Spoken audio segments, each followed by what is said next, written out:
On va résumer le chapitre 24 du livre La promesse de l'aube de Romain Gary. Alors dans ce chapitre, c'est la première vraie séparation de Romain et sa mère. Il part étudier à la fac de droit d'Aix-en-Provence et ça fait 5 heures d'autocar de distance avec Nice. Et comme toujours, au moment de se séparer, c'est une scène déchirante. Alors lui, il dit que il montre qu'il est très viril et très courageux et qu'il n'est pas du tout triste, mais visiblement, il est quand même très triste de se séparer de sa mère. Dans le train, il rencontre une fille qui est charcutière et qui habite à Aix. Au début du chapitre, il nous en dit pas plus. Et ensuite, donc, il s'installe dans une chambre à côté de la faculté qui coûte 60 francs. Il nous explique que le budget de sa mère est quand même assez serré parce qu'elle a 500 francs. Elle utilise 100 francs pour l'insuline, 100 francs pour les cigarettes. Bon, à l'époque, on voit que l'immobilier était beaucoup moins cher, parce que le prix des cigarettes est plus élevé que celui de la location d'une chambre. Et en tout cas, sa mère lui envoie régulièrement plein de marchandises que les gens lui donnent visiblement à la Buffa. Elle en achète certainement une partie aussi. Et du coup, son toit se retrouve recouvert de tout un tas de victuailles qu'il a reçues, des jambons, des fromages, du pain, des gâteaux. Enfin, il a plein de nourriture sur son toit. Donc il se fait quelques amis, un guitariste poète qui s'appelle Saint-Homme, son nom de famille, un jeune étudiant allemand dont il dit qu'il veut féconder le nord par le sud ou vice-versa. Donc on comprend visiblement que ce jeune étudiant, il est venu pour rencontrer, on va dire, la population locale. Et évidemment, il fait profiter de toutes ces victuailles sa fameuse charcutière d'Aix-en-Provence. Il dit qu'il l'a revue en 1952, donc longtemps après, et qu'elle était mère de 9 enfants.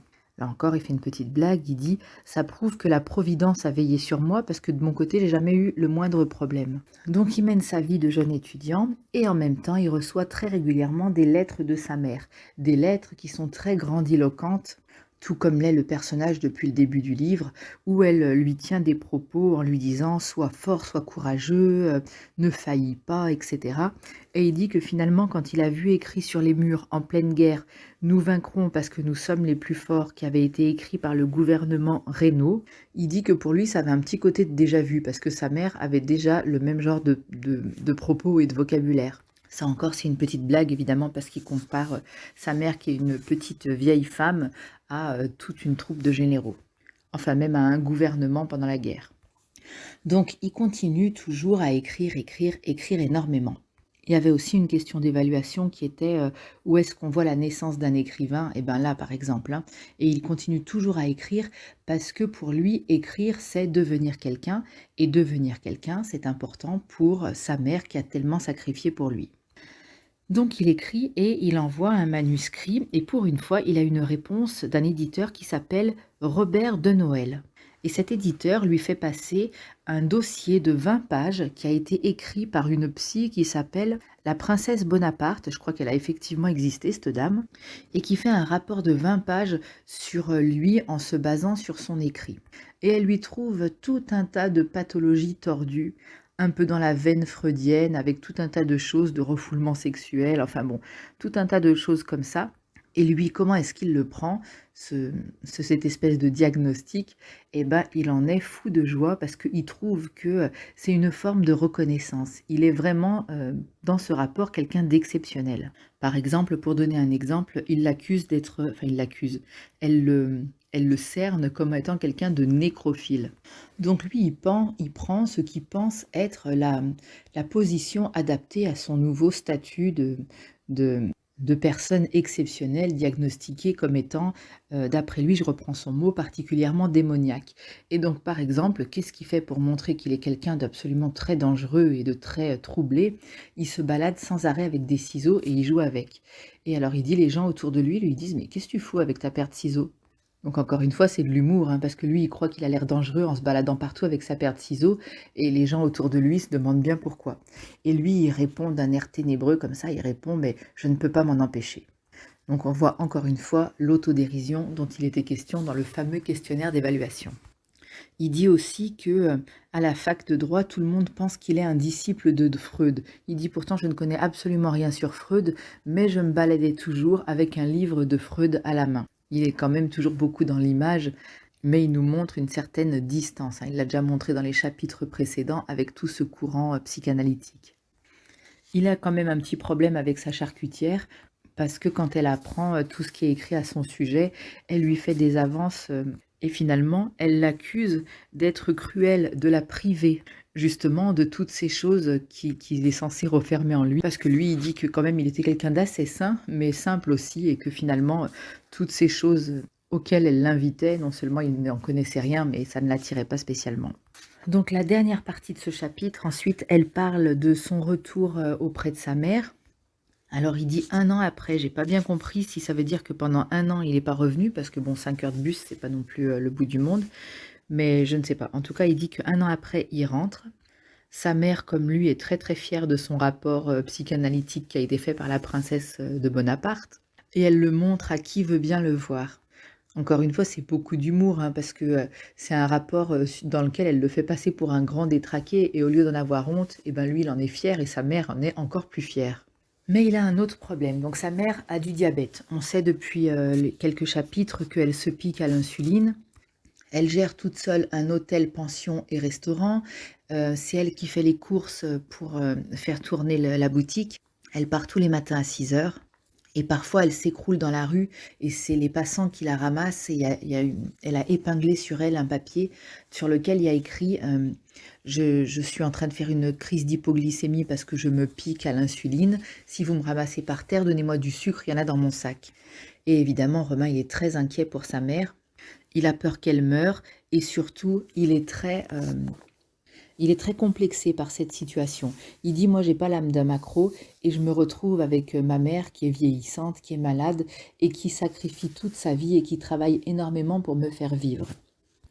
Alors il dit, mais il fait souvent ça dans le livre, il présente les choses en sens inverse, comme par exemple il l'a fait, et ça c'est l'ironie aussi, comme il l'a fait au début de chapitre, quand il dit, on lui donne un rapport où on dit que c'est un détraqué et lui il en est très fier. Là il dit que sa mère est terriblement malade et que ça l'inquiète de vivre au crochet de sa mère, et il dit par virilité, j'aurais bien voulu arrêter mes études et trouver un travail pour la faire vivre. Et il est certainement sincère là-dedans, hein. Là je fais encore une petite allusion à l'évaluation par son recherche de vérité. On voit bien là-dedans qu'il est certainement sincère. Et il dit, mais j'ai dû mettre ma virilité et ma fierté de côté parce que j'ai dû continuer mes études. Si j'avais arrêté mes études, j'aurais enlevé son rêve à ma mère. Et je lui aurais enlevé tout ce qui fait sens à sa vie, parce que elle, le sens de sa vie, c'est d'avoir un enfant qui réussit, qui est brillant et qui est reconnu. Et évidemment, s'il arrête ses études pour aller travailler au marché ou je ne sais où, effectivement, il pourra aider sa mère matériellement, mais alors il ne réalisera jamais le rêve de sa mère. Il dit à un moment qu'il passait 11 heures par jour à écrire, parce que lui, il se concentre voilà, sur cette réussite qui devrait arriver un jour. Il dit qu'il ne se sent pas coupable aujourd'hui de ne pas avoir pu mieux soutenir sa mère, mais par contre que dans tous ses livres, il y aura toujours cet appel à la dignité, cet appel à la justice. Et il dit, si pour moi c'est aussi important de devenir un homme avec ce qui est pour lui la dignité d'être un homme, c'est précisément parce que jusqu'à l'âge de ses 22 ans, il dit qu'il a vécu au crochet d'une femme. Et il termine le chapitre par « Je lui en veux beaucoup ». Et c'est compliqué parce que c'est en même temps presque encore ironique comme tout le long du livre, et en même temps il y a certainement une part de réalité aussi, certainement que c'est un peu ambivalent les sentiments qu'il a pour sa mère, parce que sa mère elle décide pour lui, elle a des projets pour lui, il aurait bien voulu certainement à 19 ans gagner ses petits sous et puis pouvoir subvenir aux besoins de sa mère, mais non, il a continué dans la trajectoire que sa mère attendait de lui.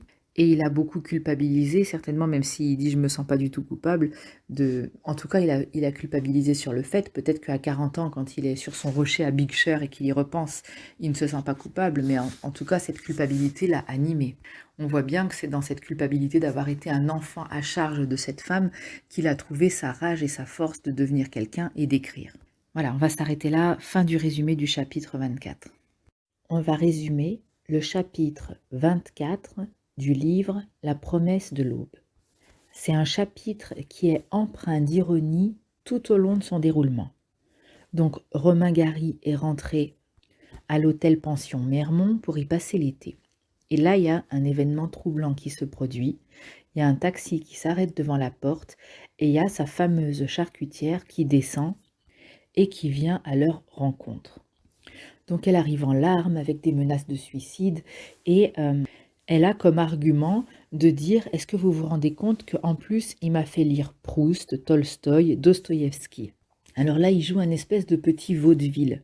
Il joue un peu sur la confusion, comme si elle venait dire qu'elle était enceinte et qu'il fallait l'épouser. Mais en fait, elle n'est pas du tout enceinte, hein, c'est pas ce qu'elle dit. Mais ce qu'elle dit, c'est que, dans un certain sens, il est engagé, parce que quand on fait lire de grands romans qui portent de grands sentiments, il considère qu'on partage quelque chose qui serait un peu comme un enfant à naître. Et évidemment, il écrit tout ça avec beaucoup d'humour. Il dit à un moment: «Dieu me pardonne, je lui avais même fait apprendre par cœur des passages de Ainsi parlait Zarathustra». Ça, c'est Nietzsche. Et évidemment, qui est-ce qui s'en mêle? C'est sa mère. Donc sa mère, elle est vraiment très perturbée. D'un côté, elle est très fière parce qu'elle trouve que c'est la preuve qu'il est un grand homme, vu qu'il déclenche comme ça des passions tout à fait démesurées. Mais en même temps, elle est soucieuse qu'il ait une bonne conduite. Donc du coup, elle l'interroge, elle dit: «Mais est-ce que tu aimes cette fille d'amour?» Alors lui, il dit: «Mais je l'aime, oui, mais pas d'amour quand même». Alors elle lui dit: «Mais pourquoi tu lui as fait des promesses alors?» Et lui, il dit: «Mais enfin, j'ai pas fait de promesses». Et elle dit: «Mais combien il y a de volumes dans Proust?» Donc voilà, c'est encore une petite touche d'humour pour dire que lire tout Proust, c'est quand même quelque chose qui nécessite un investissement, ne serait-ce que de temps. Et il dit à un moment que sa mère s'inquiète d'ailleurs, et qu'elle le regarde et qu'elle cherche dans ses traits quelque chose. Et on sait qu'elle cherche les traits de son père, parce que son père, lui, l'a abandonné avec un enfant. Et elle essaye de bien vérifier s'il n'est pas en train de devenir comme son père. Il dit encore, pour faire encore une petite touche d'humour, il dit: «Elle m'a presque demandé de lever les yeux vers la lumière, j'ai eu peur qu'elle me le fasse encore une fois, mais ça va, elle ne l'a pas fait».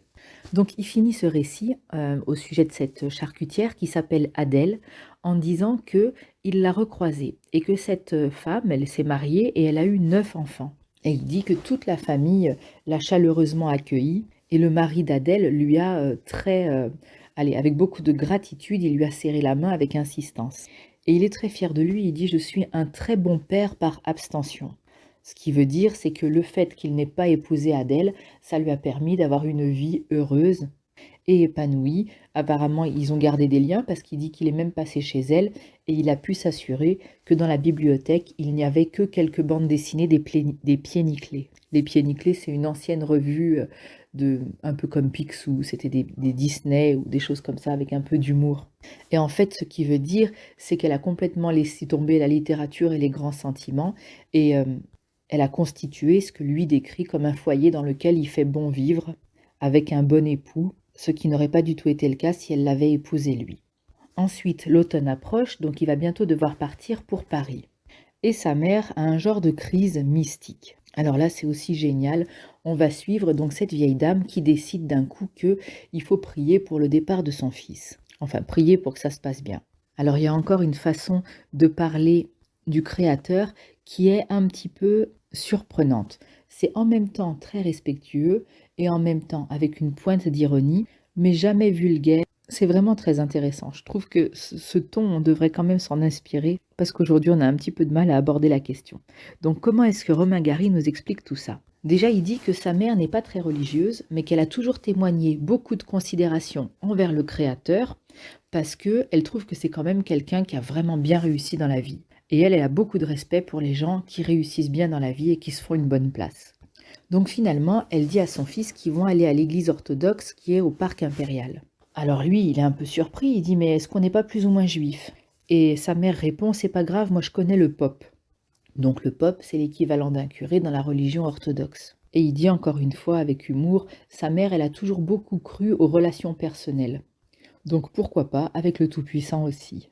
En gros, qu'elle trouve que pour s'adresser à Dieu, c'est quand même mieux d'avoir des bonnes relations.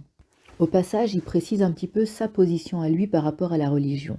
Il dit que lui, il n'a jamais été très porté sur la religion, mais que quand sa mère a commencé à faire ces fameuses crises et tomber dans des comas insuliniques, si je dis bien le mot, il était vraiment très inquiet à l'époque et que dans cet état-là, il a fait le choix de s'adresser à Dieu. Il dit qu'il l'a fait secrètement parce qu'il n'aurait pas voulu vexer sa mère, il n'aurait pas voulu qu'elle pense qu'il avait plus confiance en elle. Là encore, il y a une petite pointe d'humour de mettre Dieu sur le même plan que sa mère. et de penser qu'elle ne souffrirait pas la concurrence. Donc il dit qu'il était quand même pas sûr que tout allait bien se passer et que sa mère allait réussir à tout assurer. Donc il a quand même eu recours à une certaine forme d'appel à l'aide à Dieu. Mais finalement, il a trouvé que ce qu'il voyait sur la terre n'était pas à la hauteur de ce qu'il attendait de Dieu. Donc finalement, il a dit qu'il allait plutôt se concentrer sur ici et maintenant, parce que ce qu'il voulait, c'était voir un sourire sur le visage de sa mère. Mais il dit qu'il n'est pas athée. Il dit que ce mot lui est même insupportable. Et alors pourquoi est-ce qu'il dit qu'il n'est pas athée? Parce qu'il trouve que ce sont des gens qui ont trop de suffisance, qui ont eu des idées étriquées, comme s'ils étaient entièrement affranchis et renseignés. Alors qu'est-ce que ça signifie?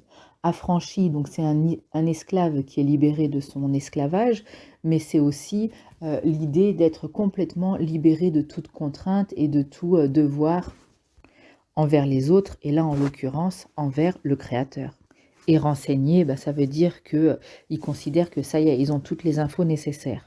Et pour lui, ça ne va pas, c'est pas quelque chose qui lui convient. Il dit même que c'est une certitude qui est bourgeoise et réactionnaire. Et ça, c'est effectivement très drôle, alors qu'en plus, il vient de dire qu'il faisait apprendre par cœur Ainsi parlait Zarathustra. Et c'est un petit peu sur le même ton d'ailleurs, de dire un petit peu l'inverse de ce qu'on attend pour nous surprendre. Et c'est dire finalement que la pensée athée, selon lui, après il y a une part d'humour et de dérision, ça ne veut pas dire que c'est à prendre au premier second degré, mais la pensée athée serait, selon lui, un côté un petit peu petit confort et s'accrocher à quelque chose de dépassé. Lui, il est dans la revendication. On peut faire un lien aussi avec l'homme révolté de Camus quand il parle du révolté métaphysique. C'est un peu celui qui, dans un sens, croit en Dieu, mais n'accepte pas la misère de cette terre, et qui est un petit peu dans le défi, presque de dire à Dieu allez viens là, on va régler nos comptes. Et pour ça, Romain Gary, il est un peu dans le même genre d'idée, parce qu'il dit qu'il prenait son fleuret, donc un fleuret c'est une épée très fine qu'on utilise pour faire de l'escrime, et il se mettait à attaquer chaque rayon de lumière. Et il précise même, je rentrais dans le duel sans saluer avant d'attaquer. On voit qu'il y a vraiment une forme de rage. Et il se battait comme quand il essayait désespérément de toucher une balle sur le terrain de tennis, alors qu'il n'avait jamais fait de tennis de sa vie et qu'il n'y arrivait même pas. Il y a une idée qui est un petit peu complexe à saisir, je vais essayer de la résumer. Il dit que finalement, l'homme, comme il n'arrive jamais à atteindre Dieu, qui est pour lui un absolu, un idéal, il en est réduit à se contenter de faire de l'art. Il y avait une question dans les sujets d'évaluation par rapport à comment naît un écrivain, et c'est toujours cette recherche d'absolu. Et il dit en fait que l'homme, il ne fait que tendre la main vers Dieu, mais Dieu ne saisit jamais cette main d'homme. Et finalement, l'homme, il n'est jamais capable de s'adresser qu'à un autre homme et attraper une autre main d'homme. Et finalement, l'homme, c'est une merveilleuse intelligence qui est obligée de se contenter d'elle-même. Et que son aspiration à transcender tout ça, à atteindre quelque chose de plus haut, il dit ça ne peut aboutir finalement qu'à la beauté. Mais il dit ça, c'est un peu mitigé, c'est un peu comme une déception parce qu'on peut attendre quelque chose d'infiniment plus haut que la beauté, et en même temps, l'absolu qui est accessible à l'homme sur cette terre, ce n'est que la beauté, et ce n'est aussi que l'art dans un certain sens. Donc, il revient à l'histoire de sa mère qui veut aller à l'église russe. Donc déjà, quand ils arrivent, elle voit que l'église est vide, et elle dit tant mieux, comme ça on ne devra pas attendre, comme si elle parlait du cabinet d'un docteur. Alors on voit qu'il est beaucoup dans l'obéissance, dans le mimétisme. Il dit sa mère fait le signe de croix, lui il le fait aussi. Sa mère s'agenouille, lui il s'agenouille aussi. Elle baragouine des vieilles prières russes dans lesquelles elle casse beaucoup les mots Jésus Christos. Elle est toute bouleversée, elle a les yeux baissés, elle se frappe la poitrine, elle parle à Dieu, et puis d'un coup, elle s'adresse à lui, sans le regarder, parce qu'elle continue avec ses prières. Et elle dit à son fils, « Jure-moi que tu n'accepteras jamais l'argent des femmes. » Et ça, c'est vraiment une obsession pour Romain Gary. Il est très inquiet du fait qu'il a vécu toute son enfance, d'après lui, au crochet d'une femme. Après, bon, c'est un peu la condition de tous les humains, hommes et femmes. On vit tous quand même nos premières années au crochet de nos parents, et c'est quand même globalement plus au crochet de la mère. Donc elle lui fait jurer comme ça tout un tas de choses. Elle lui dit « Jure-moi de jamais attraper de maladie. » Alors lui dit « Mais je te promets. » Et elle est vraiment tout à fait bouleversée, elle est en larmes, elle y met tout son cœur, elle prie, etc. Et quand elle sort de l'église, tout de suite, elle est rayonnante, elle sourit, et ça y est, toute son émotion semble disparue. Et puis elle dit comme ça, on ne sait jamais quand même. Et là, il dit, c'est comme un enfant qui vient de faire une petite supercherie, une petite ruse. Comme si, en fait, elle avait joué à Dieu une pièce de théâtre. Et elle est très contente du résultat, elle trouve qu'elle a fait ça très bien. Bon, je vais accélérer un peu le résumé de ce chapitre, sinon il va être plus long que le chapitre. Donc il raconte aussi qu'il aime aller au marché, qu'il mange des cornichons, qu'il y a une très jolie fille qui passe par là. Et heureusement, quand ils finissent par s'adresser la parole l'un à l'autre, il se rend compte que c'est une fille qui, en plus d'être très jolie, est très sympa et ne court pas du tout après l'argent. Il dit que ça tombe bien parce que lui, il avait même pas de quoi lui payer un ticket de cinéma et qu'il se serait jamais permis de lui parler en n'ayant absolument rien à offrir. Et puis il finit par avoir une nouvelle qui est vendue et qui est publiée dans un hebdomadaire qui s'appelle Gringoire. Alors lui, il dit que ça l'émeut pas, qu'il a presque le sentiment que c'est un coup d'épée dans l'eau parce que finalement, une fois sa nouvelle parue, ça n'a pas un gros impact. Par contre, sa mère, elle est terriblement fière. Il y a un apéritif d'honneur qui est donné pour elle au marché de la Buffa et elle montre à tout le monde la nouvelle écrite par son fils. Et quand par hasard il y a une dispute ou quelque chose, elle sort cette nouvelle et elle la montre. Et il dit sous le regard éberlué des gens en face. Parce qu'il se demande, en gros, mais qu'est-ce que ça peut nous foutre, quoi. Donc, quand il reçoit son premier chèque de 1000 francs, pour lui, c'est énorme. Donc, il écrit à sa mère, écoute, maintenant c'est bon, je suis à l'abri du besoin. Si tu as besoin d'argent, t'as qu'à me le dire, je t'en envoie. Et lui, il claque très rapidement ses sous. Il achète par exemple des cigares qui se forcent à fumer alors que ça lui donne envie de vomir parce qu'il imagine que c'est ça qui s'appelle bien vivre. Il achète un manteau, enfin bon, des petites choses comme ça. Et puis, il écrit d'autres nouvelles dont Gringoire ne veut pas, dont aucun journal ne veut. Et là, il se retrouve dans la pauvreté, il a plus d'argent. Donc le problème est à la fois moral et pratique. Le problème moral, c'est que sa mère attend des nouvelles et attend des nouveaux succès de la part de son fils et il n'y en a pas. Donc il résout le problème moral, et là c'est encore une fois un peu ironique, il résout son problème moral en mentant et il est très fier de lui. Il dit à sa mère que ce qu'on lui demande c'est tellement bassement commercial qu'il préfère pas signer de son nom. Et il l'a pris d'en parler à personne, mais que ces nouvelles sont encore éditées, mais qui signe par de faux pseudos. Il découpe comme ça de temps en temps des nouvelles qu'il envoie à sa mère en disant que c'est de lui, alors que ce n'est pas du tout le cas. Mais le problème financier reste entier, il n'a plus d'argent. Donc du coup, il crève de faim, il reste parfois un jour ou deux sans manger. Un jour, il décide d'aller se faire inviter chez un ami à lui qui a des parents fort sympathiques qui le nourrissent de bon cœur, mais quand il arrive, eux sont absents. Donc il reste 2 heures devant la porte, il dit 2 heures mais pas 3 parce qu'il nous reste toujours un petit peu de dignité dans la vie. Donc il se lève et il s'en va le ventre vide. Il passe devant un café où il y a un homme qui est attablé en train de manger un bon repas. Et lui, il crève de faim et il s'évanouit. Il dit qu'il ne s'est pas évanoui que à cause de la faim, mais il s'est évanoui à cause de l'humiliation. Et il dit finalement, on ne pourra jamais juger un pays sur autre chose que sur ça. Sur la capacité d'un pays à partager la nourriture pour tout le monde. Parce qu'il dit que manger, ça devrait être un droit inconditionnel. Il ne devrait pas y avoir de gens qui crèvent de faim. Donc finalement, il va se coucher et puis il se dit, c'est pas possible, l'homme ne peut pas être aussi minable. Il dit finalement, j'ai pas été voir si l'homme n'était pas capable d'être généreux. Et donc, il va le lendemain directement tester cela. D'abord, quand il sort de sa chambre, il demande à, je sais plus qui, un genre de concierge, de lui prêter des sous. Et le concierge lui prête immédiatement les sous. Déjà, il est particulièrement surpris parce qu'il n'avait jamais pensé à cette possibilité de se faire aider. Avec les sous qu'il a, il va dans un café. Il commande un café et il se met à manger tout un tas de croissants. Apparemment, les croissants, ils sont à disposition et on se sert et à la fin, on dit combien on en a mangé. Et lui, il en mange 7 et quand le garçon de café vient, il dit qu'il en a mangé un. Et le garçon de café a très bien vu qu'il en a mangé beaucoup plus parce qu'il a descendu la corbeille.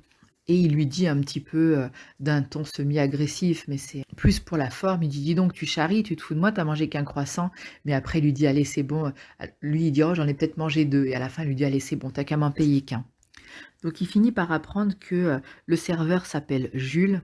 Et il dit, lui aussi, c'était un grand Français. Et un grand Français dans le sens de ce que le général de Gaulle, Romain Gary, il est fan du général de Gaulle, il n'arrête pas d'en parler dans son livre, donc un bon Français dans le sens de ce que le général de Gaulle appelait un grand Français. Et il dit finalement, ce serveur Jules, il n'a pas compris que à travers lui, Romain Gary faisait passer un examen à l'humanité entière. Ça a un côté, encore une fois, grandiloquent, évidemment, parce que il se dit, bah, si cet homme-là arrive à avoir assez de cœur pour me laisser manger, l'humanité entière est sauvée. Encore une fois, c'est un petit peu démesuré. Et puis le garçon de café lui dit, bon, alors qu'est-ce que tu étudies au moins? Parce que lui, il dit que dans un sens, le café a été une forme de bourse d'études, parce qu'après, il est revenu régulièrement, quand il avait faim, manger des croissants là-bas. Et donc il répond à Jules que il fait des études de droit. Et Jules répond, eh ben mon salaud. Parce qu'évidemment, on peut se considérer que quelqu'un qui est censé faire respecter la loi devrait quand même payer ses croissants. Bon, et c'est comme ça que se termine le résumé assez long de ce chapitre assez long, et on lira le chapitre 25 sans tarder. Fin du résumé du chapitre 24. On va résumer le chapitre 25 de La promesse de l'aube. Il est court et très drôle. Donc, sa dernière nouvelle, Une petite femme, est parue dans Gringoire. Ça tombe bien parce qu'entre deux, il y a un client qui est venu à l'hôtel Mermont, qui était effectivement l'auteur d'une des nouvelles que Romain avait fait croire à sa mère qu'il avait écrit lui-même. Donc, sa mère était furieuse et comptait s'en prendre physiquement à ce client avec sa canne, alors que bien évidemment c'était lui qui avait raison, hein, c'était le client qui était effectivement l'auteur. Mais bon, à ce moment-là, il a une nouvelle à lui qui paraît, donc le problème est réglé, mais il comprend que c'est pas avec une nouvelle qui paraît une fois de temps en temps qu'il pourra vivre. Donc il se met à travailler. Il fait 1000 petits boulots, serveur, vendeur, livreur. Il dit qu'il y en a un qui l'insupporte particulièrement, c'est quand il est réceptionniste au Grand Palace de l'Étoile. D'abord parce que le chef des employés du lieu, il déteste les intellos et comme lui, il fait des études de droit, il le considère comme un intellectuel. Et en plus, parce qu'il y a beaucoup de clients qui ont recours au service de gamins de 14 ans qui se prostituent. Et ça l'écœure profondément. Précise qu'il n'a rien contre les personnes homosexuelles. Bon, dans son livre, il emploie le mot pédéraste, qui bien sûr est connoté très péjorativement aujourd'hui, peut-être que la connotation était moins forte à l'époque, mais en tout cas, lui, il dit qu'il n'a absolument rien contre l'homosexualité, il dit qu'il a même des amis homos qui insistent très fort sur le fait qu'il faudrait peut-être qu'il se fasse psychanalyser parce que son amour des femmes est quand même suspect, mais qu'il est peut-être récupérable, qu'il a peut-être eu un traumatisme dans l'enfance dont il pourrait être guéri. Voilà, ça c'est l'humour de Romain Gary. Il continue en disant que l'homosexualité c'est pas pour lui, qu'il dit pas ça par condescendance, parce qu'après les camps de concentration, l'esclavage sous toutes ses formes, la bombe à hydrogène, etc., il dit que l'homme n'est plus à ça près. Mais il dit qu'après avoir accepté tout ce que l'homme a déjà accepté, il faut quand même qu'il garde un petit truc intact. Parce qu'il dit qu'au point où on en est, il faut quand même garder quelque chose pour l'avenir qui soit encore à céder. Bon, là, je m'abstiens de commentaires, hein, comprendra qui pourra. Avec la deuxième partie du chapitre qui est absolument très très drôle. Donc il a été livreur de plats à domicile avec son tricycle. Il dit ça c'est génial parce que partout où j'arrivais on m'attendait avec impatience. Et il raconte qu'un jour il arrive dans une garçonnière, donc c'est un appartement réservé pour des rendez-vous amoureux. Et quand il arrive avec son repas luxueux, hein, il y a un poulet en gelée, du caviar, du champagne, il trouve un écrivain célèbre qui a une 50aine d'années, les cheveux grisonnants, et qui lui ouvre d'un air tout à fait dépité. Et il comprend que ce monsieur se retrouve tout seul parce que la fille qui l'attendait lui a posé un lapin. Et alors là, il y a tout un jeu très drôle qui se met en place. Parce que lui, il mangerait bien le repas avec ce monsieur. Et ce monsieur lui dit « Oh là là, les femmes sont toutes des garces, qu'est-ce que vous en pensez ?»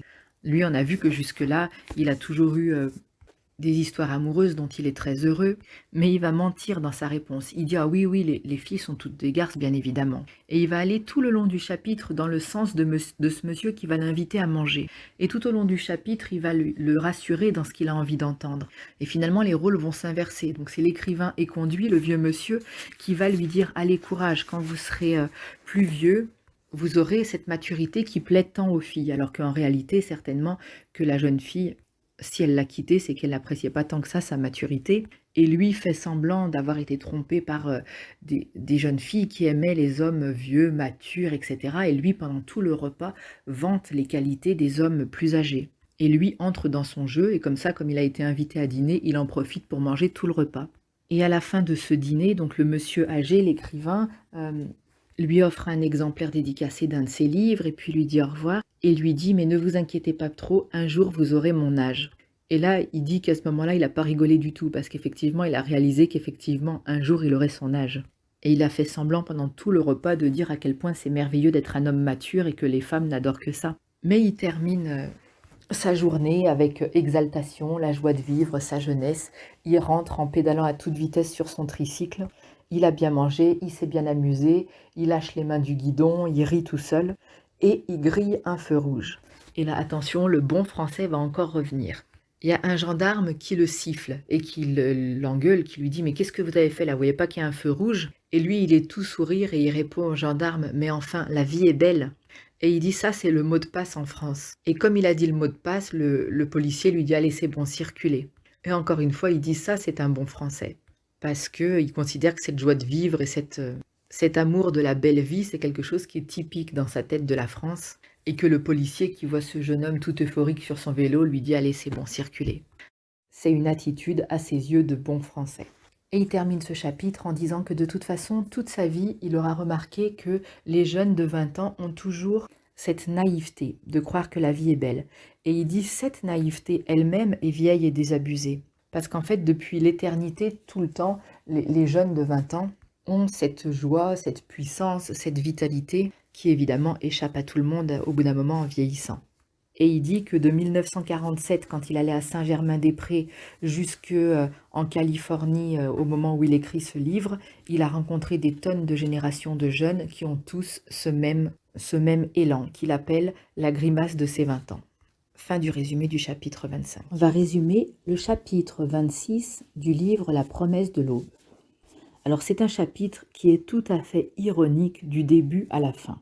On se rappelle que l'ironie, c'est la forme d'humour qui consiste à dire l'inverse de ce qu'on pense.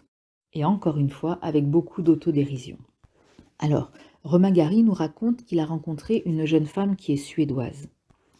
Donc c'est une jeune fille qui semble avoir toutes les qualités possibles, qui est très jolie, et elle a surtout quelque chose qui touche énormément Romain Gary, elle a une jolie voix. Lui, il dit qu'il a toujours eu des problèmes pour chanter, hein. On se rappelle qu'il a déjà fait tout un chapitre en disant que sa voix n'était pas conforme à ce qu'il aurait voulu qu'elle soit. Mais il dit que lui, il a l'oreille. Donc elle avait la jolie voix et lui l'oreille. Ils étaient faits pour s'entendre. Donc il me semble qu'ils habitent dans une genre de résidence étudiante. En tout cas, il dit que quand ils ont des amis qui les croisent dans les couloirs, qui sont eux aussi étudiants, ils ne peuvent qu'être touchés par autant de bonheur et de complicité. Et il raconte que Brigitte prend l'habitude d'aller régulièrement à un hôtel qui s'appelle l'Hôtel des Grands Hommes pour aller rendre visite à une vieille dame et qu'elle rentrait régulièrement à 1h ou 2h du matin. Et lui, il est tout jeune, il vient juste de partir de Nice, hein, on se rappelle, et il est très naïf. Et donc ce chapitre, il est encore une fois très drôle parce qu'il suppose tout un tas de choses. Mais en aucun cas que Brigitte aurait pu aller voir un autre homme. Et il suppose entre autres que cette vieille dame-là, pour qu'elle y passe comme ça toutes ses soirées et qu'elle reste si tard, peut-être qu'elle est malade, voire même mourante, peut-être qu'elle est venue de Suède pour se faire soigner. Et il dit encore, Brigitte, c'est tellement une grande dame qu'elle voudrait certainement pas m'en parler pour ne pas m'inquiéter parce qu'elle sait que je suis sensible. Et du coup, un jour, il est tellement inquiet pour cette vieille dame et pour Brigitte, qui est certainement malheureuse auprès de cette vieille dame pour y passer toutes ses soirées, qu'il décide d'aller la rejoindre à l'hôtel des Grands Hommes. La porte de l'hôtel étant fermée, il se met en dessous du bâtiment d'en face, qui doit être la faculté de droit, si je me rappelle bien, et il regarde la façade, et là, comme par hasard, la porte s'ouvre à une terrasse, un balcon, je ne sais pas, et il y a Brigitte qui sort. Ses cheveux sont défaits et elle a un peignoir d'homme. Et lui, il se dit certainement qu'elle a dû prendre la pluie et que c'est pour ça qu'elle a un peignoir d'homme. Ses habits doivent être en train de sécher et la vieille dame, elle doit avoir un vieux mari qui a dû prêter son peignoir. Et puis finalement, il y a un jeune homme qui sort auprès d'elle et il dit que là, il est vraiment surpris parce qu'il ne savait pas que la vieille dame avait un fils. Et puis finalement, enfin, il finit par embrasser Brigitte et lui, il finit par comprendre qu'elle ne rend pas visite à une vieille dame suédoise. Du coup, il est furieux et il essaye absolument de foncer dans la chambre pour empêcher le crime de se commettre. Il dit que si le voyou a un peu de savoir-vivre et si ce n'est pas une brute finie, il devrait avoir le temps de monter les 4 étages pour empêcher donc ce que lui appelle un crime. Le problème, c'est que quand il arrive en bas, la porte de l'hôtel est toujours fermée et il se met à tambouriner dessus pour que quelqu'un lui ouvre, ça lui fait perdre encore beaucoup de temps. Quand quelqu'un finit par venir ouvrir la porte, il part comme un fou en courant dans l'escalier et il a mal repéré la chambre quand il était en face de la façade et du coup il rentre avec brutalité dans une chambre et il tombe sur un jeune homme. Le pauvre, il a tellement peur qu'il manque de se sentir mal. Et Romain Gary, il dit qu'en un coup d'œil, il se rend compte qu'il ne s'agit pas du jeune homme qui était avec Brigitte, et ce n'est pas un jeune homme du genre à recevoir des femmes dans sa chambre. Il dit bien au contraire. Et donc il continue à chercher désespérément où est la lumière, à perdre du temps avec la minuterie, et puis d'un coup, il se rend compte que ça sert à rien, il s'assoit dans l'escalier, il est très triste. Sur ce, le jeune homme, qui ne reçoit pas de femme, vient le consoler, lui il est complètement abattu, il s'est assis dans l'escalier, et le petit jeune homme tente sa chance en lui disant bah, peut-être que vous en remettrez un beau garçon comme vous allez finir par trouver l'âme sœur. Et lui, il en conclut que finalement, de son point de vue, les femmes seraient d'abominables garces. Bon, c'est sur l'instant, hein, parce qu'évidemment, dans toute l'œuvre de Romain Gary, c'est pas forcément ce qui en ressort, mais c'est ce que pense le jeune homme qui vient de subir ce qu'il considère comme un affront terrible. Donc il dit finalement que pour lui, il n'y a que les femmes. Bien que ce soit des garces, il n'y a personne d'autre vers qui se tourner, et il est condamné à toujours se tourner vers les femmes. Donc finalement, il finit par avoir pitié de lui-même et il rentre chez lui. Vers 2 heures du matin, il y a de nouveau Brigitte qui rentre et lui, il a fermé la porte et évidemment, il n'a plus envie de la voir. Il se contente de dire un gros mot. Là, c'est un peu spécial quand même parce qu'il dit donc qu'elle lui prie de bien vouloir ouvrir la porte. Elle essaye un petit peu de se rattraper, de se justifier, etc. Et il finit par ouvrir la porte parce qu'il a peur quand il lui refuse de lui pardonner, qu'elle retourne vers l'autre garçon. Donc il préfère encore lui ouvrir. Et il dit que quand il ouvre la porte, il lui donne quelques gifles bien senties. Senties par lui-même, parce que d'après lui, il aurait une grande difficulté à battre les femmes, ce qu'il considère comme un manque de virilité. Évidemment, c'est ironique. Il ne considère pas du tout que pour être viril, il faut battre les femmes. Mais par contre, ce qui à mon avis n'est pas ironique, c'est qu'effectivement, il considère que un mari trompé a le devoir de mettre une gifle, même si ça lui fait plus mal à lui qu'à elle. Voilà, sans commentaire, je donne toutes les infos, après chacun en fait ce qu'il veut. Et je continue avec la fin de ce chapitre. Donc il dit qu'il a posé la question la plus stupide de toute sa carrière de champion. Il a demandé à Brigitte pourquoi est-ce qu'elle a fait ça. Donc il n'y a pas vraiment de réponse à donner forcément, mais elle lui répond avec les yeux pleins de larmes. Elle lui dit c'est parce qu'il te ressemblait tellement. Et là encore une fois, il y a une part d'autodérision. Il dit c'est quand même terrible ça. Moi j'étais pas mort, on habitait ensemble, elle m'avait sous la main. Et pourtant, alors là on pourrait supposer qu'il va dire elle avait aucune raison de partir chez quelqu'un d'autre. Mais non, lui il dit et pourtant j'ai tellement de magnétisme que j'ai réussi à lui manquer quand même. Donc il en conclut, je fais quand même une forte impression aux femmes. C'est bien sûr de l'ironie et de l'autodérision. Il termine en disant que depuis, il n'a plus jamais été trompé par une femme ou enfin qu'il n'a plus jamais attendu sous la pluie. Ce qu'il faut en comprendre, bien évidemment, c'est que il n'a plus jamais été vérifié s'il n'était pas trompé par une femme, ou en tout cas, il n'a plus jamais eu la même naïveté. Et c'est la fin du résumé de ce chapitre. On va résumer le chapitre 27 du livre La promesse de l'aube. Donc on se rappelle que dans le chapitre précédent, il était amoureux d'une jeune femme qui s'appelait Brigitte et qui était suédoise. Elle avait visiblement une relation avec quelqu'un d'autre et lui, il avait été très choqué. Et il ne s'y attendait pas du tout. Et c'est comme ça que s'était terminé le chapitre précédent. Donc dans ce chapitre, il part en Suède. Il a vendu une nouvelle, ce qui fait qu'il a reçu une petite somme pour la nouvelle qu'il a vendue. Sa nouvelle a été traduite, elle a été publiée en Amérique. Et il est très content. Et il arrive en Suède. Là, il part tout de suite à la recherche de Brigitte et il la trouve mariée. Il dit même que, malheureusement, c'était impossible de négocier avec le mari de Brigitte parce que cet homme-là n'avait pas de cœur. Évidemment, c'est très très drôle d'imaginer que, voilà, elle rentre dans son pays, elle se marie et il y a un petit Français qui débarque et qui lui demande s'il ne peut pas récupérer sa fiancée. Mais non, cet homme-là n'a pas de cœur, c'est pas négociable. Donc comme il devient gênant, Brigitte l'expédie chez sa mère qui vit à la campagne en Suède. Et pour le calmer un petit peu, elle lui force à prendre des bains dans l'eau glacée. Mais c'est surtout le moment où il découvre quelque chose pour la première fois. Il découvre un avion qui passe dans le ciel avec la croix gammée. Il dit que lui, toutes les histoires de haine et de guerre, il n'a jamais pu vraiment se les approprier ni les aimer. Et lui, il pense que c'est parce qu'il a été élevé, entouré par des femmes et entouré de tendresse. Il dit même qu'il a dû prendre part à la guerre et parfois il a été obligé de tuer des hommes, mais il l'a fait sans jamais aucun plaisir. Il s'y est toujours forcé et il a toujours trouvé que c'était infiniment triste pour la personne qui était tuée. Il présente les choses de façon encore une fois un peu étrange. Il dit que c'est dû à son égocentrisme, parce qu'il est tellement égocentrique qu'il se reconnaît toujours dans l'autre. Finalement, quand il voit quelqu'un d'autre, il se voit toujours lui-même. Donc c'est un petit peu encore une fois ironique, parce que c'est de l'égocentrisme, mais qui verse quand même vers l'altruisme, évidemment. Donc il revient encore une fois parler de sa mère. Il dit donc que sa mère était toujours absolument folle de la France, évidemment, elle adorait la France. Il dit qu'il a jamais vraiment compris pourquoi. Est-ce que sa mère aimait la France parce que c'était une part de snobisme de la bourgeoisie russe, la France étant un pays admirable? Il sait aussi que sa mère a été 2 fois en France quand elle était toute jeune et il se dit peut-être qu'elle a vécu là-bas quelque chose qui l'a, liée affectivement à la France, tout comme lui se considère lié à la Suède.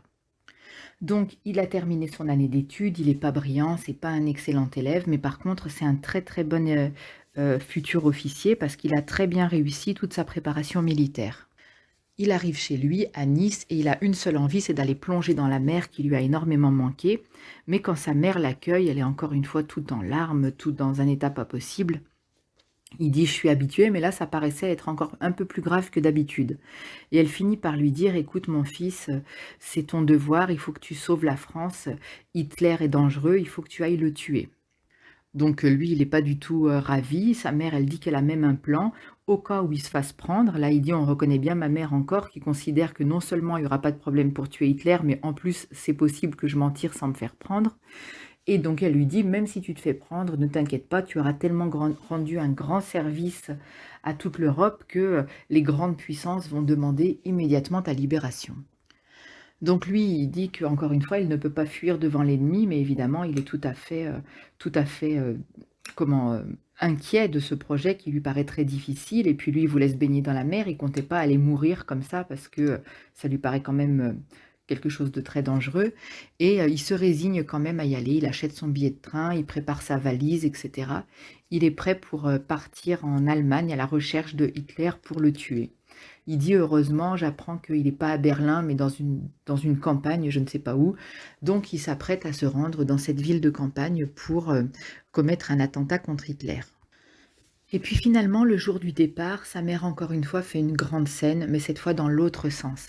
Elle dit: «Non, j'ai qu'un fils, le pays ne peut pas me demander ça. Je ne peux pas prendre le risque de sacrifier mon fils». Elle dit: je t'en supplie, par amour pour ta mère, ne fais pas ça, renonce à ton projet qui est complètement fou». Encore une fois, c'est très drôle parce que c'était son projet à elle, il l'a fait pour elle et elle lui dit finalement: «Par amour pour ta mère, je t'en prie, renonce à cette idée d'aller assassiner Hitler». Et il dit que c'est comme ça que, ce jour-là, il n'a pas tué Hitler. Et finalement, en dernière protestation, il dit quand même à sa mère: «Mais enfin, j'ai déjà, acheté les billets de train et je les ai déjà payés». Et sa mère tranche définitivement en disant: «Ils te les rembourseront». Et le sujet est clos, il n'est plus question d'aller tuer Hitler. Fin du résumé du chapitre 27. Résumé du chapitre 28 du livre La promesse de l'aube. Ce chapitre 28, il est vraiment très très intéressant parce que d'abord il est très fort d'un point de vue émotion et en plus il montre vraiment le fond de la pensée de Romain Gary. Ce sera aussi l'occasion d'attirer notre attention sur 2 points qui sont demandés dans la préparation pour le bac: la fusion entre Romain Gary et sa mère et la naissance d'un écrivain. Je signalerai dans le résumé les moments où ça illustre ces 2 questions. Et on démarre tout de suite avec justement la fusion entre lui et sa mère.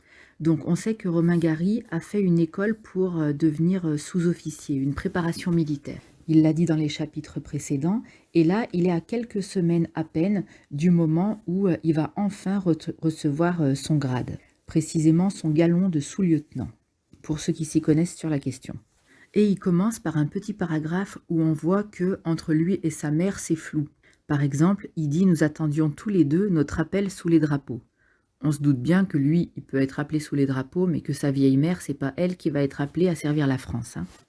Et d'ailleurs, la première ligne de ce chapitre, c'est: «Quelques semaines à peine séparaient à présent ma mère de mon galon de sous-lieutenant». Il joue vraiment sur la confusion, on dirait presque que c'est elle qui va recevoir son galon de sous-lieutenant. À côté de ça, par contre, sa mère va très mal. Elle a souvent des comas insuliniques. Elle a vraiment des gros problèmes avec son diabète. Elle a failli, encore une fois, décéder et elle a été sauvée de justesse par Monsieur Pantaleoni au marché de la Buffa. Et lui, alors, du coup, ce qu'il fait, Romain, c'est qu'il essaye absolument de devenir très rapidement un génie. Et en voulant être rapidement et vite un génie, il n'est finalement que quelqu'un qui manque de talent. Là, c'est encore intéressant par rapport à la question en quoi ce livre il raconte comment naît un écrivain. Là, on le voit, il a une forme d'impatience comme ça, il veut absolument satisfaire sa mère et il se sent pressé parce qu'il a peur qu'elle meure et il vise le grandiose. Il s'en rend compte lui-même et pourtant ça restera présent dans toute son œuvre parce que Romain Gary, il est comme ça. Il a ce côté un petit peu grandiloquent.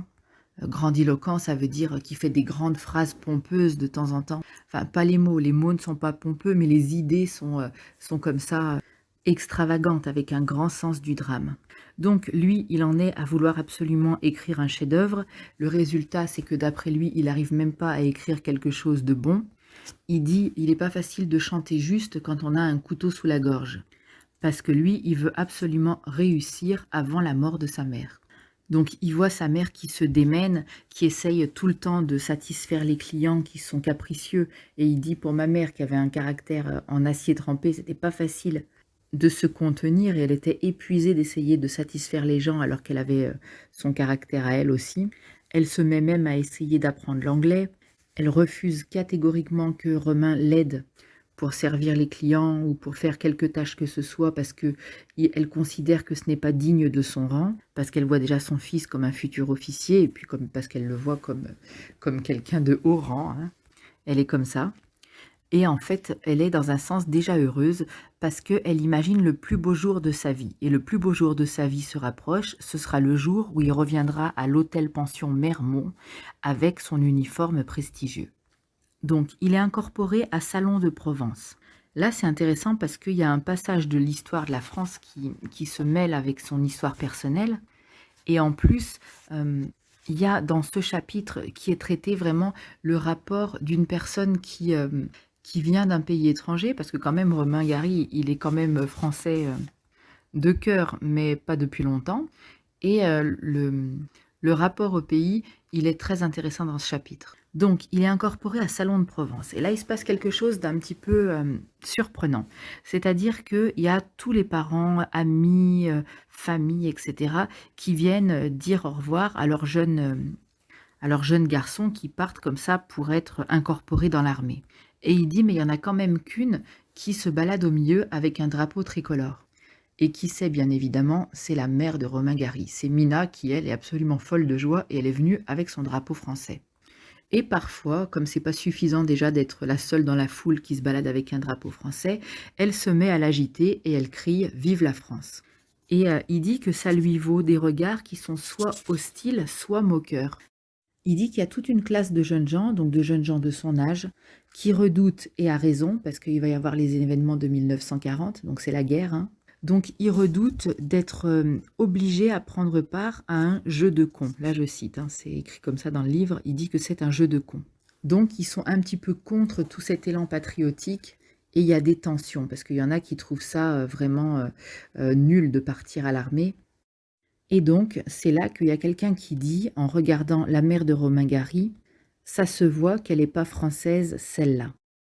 Paradoxalement, ça arrive que les étrangers se voient reprocher d'être trop, de montrer trop de marques de patriotisme, d'avoir besoin de prouver dans un sens qu'ils sont bien français. Et lui, il était déjà très mal à l'aise, Romain Gary, par sa mère qui faisait beaucoup de cinéma devant tout le monde. Et du coup, il saute sur l'occasion, il dit qu'il en a profité pour se soulager en mettant un coup de tête dans le nez à celui qui venait de dire ça. Et alors la bagarre devient générale. Il y en a qui traitent les uns de fascistes, les autres qui les traitent de traîtres, il y a des abats l'armée, etc. Donc ça devient une grosse bataille dans le train. Et il dit que ça l'arrange pour 2 points. D'abord parce qu'il commençait à se sentir très mal à l'aise avec sa mère qui faisait le cirque sur le quai. Et en plus, ça lui évite encore une fois de se retrouver triste, de vivre des adieux déchirants. Donc il fait juste un petit coucou dans l'entrebâillement de la porte à sa mère et il repart dans la bagarre. Ensuite, quand il arrive à Salon de Provence, ceux qui ont fait la préparation militaire supérieure, donc ceux qui doivent avoir des grades, je suppose, devaient être incorporés à Arvord. Avord, je ne sais pas comment ça se prononce. Et lui, en fait, on le laisse de côté, on lui donne pas d'ordre d'y aller comme les autres. Et au bout de quelques semaines, 6 je pense, il finit par dire: «Mais enfin, comment ça se fait? C'est pas possible, il faut absolument que j'y aille». Il veut pas louper la formation pour devenir officier. Et finalement, un lieutenant qui s'appelle le lieutenant Barbier, qui était d'après lui un honnête homme, a fini par se joindre à ses protestations et a réussi à le faire envoyer à l'école d'Avord où il peut se préparer pour devenir officier. Alors il dit qu'il n'a jamais été très doué à l'école, mais alors là il s'est surpassé, il a vraiment absolument travaillé énormément pour rattraper le retard parce qu'il avait des semaines de retard. Donc il raconte tout ça, il raconte que lui il adorait mettre des combinaisons en cuir, il adorait les cours où ils apprenaient à voler, surtout qu'il dit que c'est une époque où les avions avaient enfin les avions, les machins qui volent, je ne sais pas, les hélicoptères, ils donnent tout un tas de noms, moi je n'y connais rien. Bref, en tout cas, il dit que c'était une époque où les aviateurs avaient vraiment du travail et l'avion avait vraiment besoin de l'homme. Et en même temps, quand il raconte comment étaient ces vieilles machines, il dit qu'on les préparait très bien avec efficacité à la guerre de 1914. Ce qui est une blague, bien évidemment, parce que la guerre de 1914, elle est passée, il n'est plus question de s'y préparer. Mais par contre, la guerre de 39-45, elle est en train d'arriver. Et évidemment, si on se présente à la guerre de 39-45 avec du matériel et avec une instruction qui a du retard, on part très handicapé. Et ensuite, il y a un événement vraiment très grave qui se produit, qui va le marquer certainement à vie. Et c'est vrai que quand on lit ce passage, on est très ému. Donc ils sont dans un amphithéâtre et ils sont environ 300 et ils vont recevoir leur grade. Et en même temps, en fonction de l'ordre de mérite, les premiers appelés peuvent choisir où ils vont, etc. Et ça va décrescendo jusqu'à la fin. Les derniers sont expédiés dans les dernières destinations que personne ne veut. Et en fait, petit à petit, tout le monde est appelé, sauf lui. Donc c'est long, hein, j'abrège, mais bon, il fait le décompte, les gens sont tous appelés les uns après les autres, et lui, il se décompose sur place, il ne comprend pas pourquoi il ne reçoit pas son grade. Il dit même que maintenant, quand il est en train de l'écrire, il a l'impression de sentir la goutte de sueur de l'époque. Et il dit: ah bah non, tiens, je viens de toucher ma tête, c'est pas une impression, je suis vraiment encore en train de transpirer quand je raconte ce moment. Il dit que c'est complètement contraire à toutes les règles militaires, qu'à moins d'avoir eu un problème de, de discipline, ça n'arrive jamais que quelqu'un qui a réussi sa préparation ne soit pas nommé. Et en plus, lui, il l'avait réussi assez bien, donc il ne comprend pas du tout comment ça se fait qu'il n'a pas été nommé. Donc il dit que il a quelques amis qui sont un petit peu solidaires, qui viennent lui serrer la main et qui ont mal au cœur pour lui. Et lui, il essaye de rester fidèle à son personnage, il sourit, il fait semblant de ne pas être affecté, mais il dit qu'il a le sentiment qu'il est mort debout. Et dans l'après-midi, donc il est allongé sur son lit, il est complètement abattu, et il y a un caporal-chef qui vient. Et il lui dit: «Est-ce que tu veux savoir pourquoi tu as été collé?» Donc collé, ça veut dire pourquoi tu n'as pas reçu ce que tu méritais, enfin pourquoi tu as été recalé, quoi. Et il dit: en fait, c'est parce que ta naturalisation est trop récente. Ça fait que 3 ans que tu es naturalisé français. Et d'ailleurs, en théorie, dans la loi, pour pouvoir être officier, il faudrait être né de parents français ou alors il faudrait être naturalisé depuis 10 ans. Donc il dit: de toute façon, même d'un point de vue de la loi, tu même pas la loi pour toi. Alors en lisant, au début, je croyais que, il venait pour le narguer, mais apparemment pas du tout. Il vient parce que lui-même, il est révolté, ce chef caporal, et il lui dit, alors le vocabulaire encore une fois est dans le livre, désolé, c'est ils t'ont baisé à la côte d'amour. Et en gros, ils l'ont pas trouvé assez français et ils, ils l'ont recalé comme ça, sans décision officielle, simplement parce qu'ils n'avaient pas envie. Et en fait, le chef caporal part en disant: «T'en fais pas, on les aura». Et il dit: «C'est la première fois qu'un soldat français dit ça en parlant de l'armée française». En général, les gens d'un pays, surtout quand ils sont plus ou moins en guerre, utilisent cette expression-là pour parler de l'armée ennemie. Et là, c'est un soldat qui est dans l'armée française qui dit ça au sujet de l'armée, ça le déstabilise un petit peu. Et finalement, quand il est là comme ça, tout seul dans sa chambre, il essaye de se vider l'esprit. Il dit que il préfère essayer de fuir et de s'imaginer, par exemple, dans les bras d'une jolie jeune fille. Mais la réalité, c'est que les dieux singes de son enfance, je ne sais pas si vous vous rappelez, on les a vus en début de lecture de ce livre, c'est les espèces de totems méchants comme ça, qui étaient Totoche, le dieu de la bêtise, et il y en avait d'autres. Et il dit, bah voilà, ils sont arrivés même ici, même la France n'est pas à l'abri de la bêtise humaine. Ah oui, il y avait aussi Philoche, le dieu petit bourgeois. Donc finalement, ils se sont embourbés dans leur mépris et dans leurs préjugés et ils ont refusé, Romain Gary, ils ont refusé de le nommer officier ou sous-officier, je ne sais plus ce qu'il devait être. Et là, c'est vraiment, je pense, un des passages les plus importants de tout le livre. Parce que comment est-ce qu'il réagit par rapport à ça? Et c'est vraiment le cœur de la philosophie de Romain Gary. Si on comprend ça, on comprend son état d'esprit. Je vais en même temps l'expliquer et le citer parce que il faut savoir le lire entre les lignes. Il dit, je lis la phrase comme elle est dans le texte, hein, d'une manière confuse et inexplicable, je me sentais l'allié et le défenseur de ceux-là même qui m'avaient frappé dans le dos. Alors mot pour mot, la phrase, elle veut dire que il se sent à la fois la victime, mais en même temps, il se sent du côté des bourreaux, du côté en tout cas de ceux qui lui ont causé du tort. Il dit qu'il comprend les conditions sociales, politiques, historiques, etc. Et finalement, il trouve que les hommes, c'est juste des petites choses qui se débattent dans leur malheur. Et il dit, quand je vois comme les hommes peuvent être mauvais, au lieu d'être fâché contre les hommes, au contraire, il a pitié d'eux. Il dit qu'il se tient toujours avec les poings serrés vers l'extérieur. En fait, il voudrait combattre le malheur en général. Et là, ça rejoint un petit peu Camus dans le livre de La Peste, quand il dit finalement, il n'y a pas des bons et des méchants, il n'y a que des fléaux et des victimes. Et ça, c'est vraiment une pensée qui a révolutionné, on peut même dire, le monde.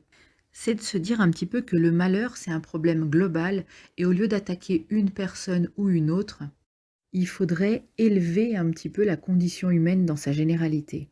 Je vais encore mettre une autre citation, je suis désolée, le résumé de ce chapitre, il sera long, mais c'est vraiment un chapitre très très important. Je vois la vie comme une grande course de relais où chacun de nous, avant de tomber, doit porter plus loin le défi d'être un homme. Donc en fait, c'est comme si il dit que la vie, c'est une sorte de course de relais. Tous les humains qui vivent les uns après les autres, ils doivent améliorer un petit peu la condition humaine. Tout le monde a un petit morceau à porter. Et le défi d'être un homme, ce qui inclut les femmes, hein, c'est un homme avec un grand H, même s'il y a un petit H dans le texte, c'est une question de dignité, comme il le dit, c'est une question de morale. C'est pas être le plus fort, le plus riche ou le plus brillant, c'est être celui qui a participé dignement à élever l'humanité. Et il dit, même s'il est dans un champ où il y a plein de boucliers et d'épées fracassées, il refuse de se rendre. Il reste quand même, malgré tout, disposé à se battre, ou en tout cas à continuer à y croire. Il dit c'est un handicap qui lui vient de sa mère. Avec le caractère qu'elle avait, il n'est pas doué quand il s'agit de désespérer. Et il dit même si on va jusqu'à utiliser l'uniforme français pour faire des petitesses, bah malgré tout, malgré ça, il continue à croire que les hommes sont finalement que les victimes ou les instruments d'une injustice qui les dépasse. Il dit que plus tard, il les a revus, ses formateurs et ceux qui l'ont privé de cet uniforme et cette distinction à laquelle il tenait beaucoup. Et finalement, il les a fait entrer dans son bureau et il dit c'est marrant, mais ils étaient moins beaux parce qu'ils n'avaient pas de décoration. Et là, c'est aussi une question qu'on m'a posée à un moment et dont je ne me rappelais plus. Donc, je peux les citer, les décorations qu'avait Romain Gary, même si moi, j'y connais rien en question d'armée, donc je ne sais pas ce qu'elles valent, mais c'était haute décoration, ça, j'en doute pas. Il a été compagnon de la Libération, chevalier de la Légion d'honneur, croix de guerre. Bon, là, il dit quand même qu'il les a fait venir dans son bureau, il leur a parlé des souvenirs d'Avorde, du passé, il dit qu'il n'a parlé que de choses inoffensives et qu'il n'avait pas d'animosité à leur égard. Là, j'ai quand même un petit doute parce qu'il conclut, de toute façon, pour moi, ils étaient morts et enterrés. Donc bon, je ne suis pas tout à fait certaine qu'il soit extrêmement en paix avec cette question, mais il a vécu quelque chose de violent et c'est sa façon à lui de dire qu'il est passé à autre chose. Alors l'impact que ça a eu sur lui, il dit que ça l'a d'un coup assimilé comme un coup de massue sur la tête. Il s'est mis à ne plus idolâtrer la France dans son ensemble et ne plus être fasciné par le drapeau, mais à chercher à reconnaître le visage de celui qui porte le drapeau. Parce que finalement, il finit par se dire quand même que les Français sont comme le reste du monde. Il y en a des meilleurs et des moins bons, il y en a des beaux, des laids, des nobles et des hideux. Mais au-delà de toute cette réflexion, on revient à un problème tout à fait concret et pratique, c'est que sa mère l'attend avec son galon, de sous-officier et qu'il ne l'a pas eu et il a peur de rendre sa mère, infiniment malheureuse. Il envisage de rentrer dans la Légion et de disparaître à jamais. Il a des maux de ventre, il vomit, enfin bon, il est vraiment, complètement bouleversé. Il dit que, il n'a pas le cœur de faire vivre encore un tel malheur, à cette vieille femme au visage usé. Certes, elle a déjà pris d'autres coups de pied, mais il voudrait pas la voir en recevoir encore un de plus.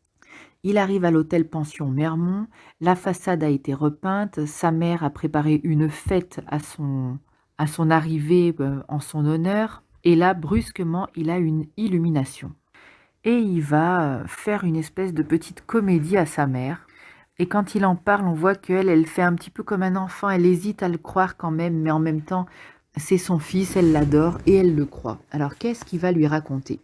Il lui dit que finalement, il a été le seul sur 300 à ne pas avoir été nommé officier et c'est pour une seule et unique raison, c'est parce qu'il a séduit la femme du commandant de l'école. Et là, il dit que, c'est Anna Karénine, un roman d'amour russe, c'est le personnage d'un roman d'amour russe, donc c'est Anna Karénine qui l'emporte parce qu'elle hésite quand même à le croire, mais d'un coup, le romantisme, c'est plus fort qu'elle et elle le suit dans ses histoires.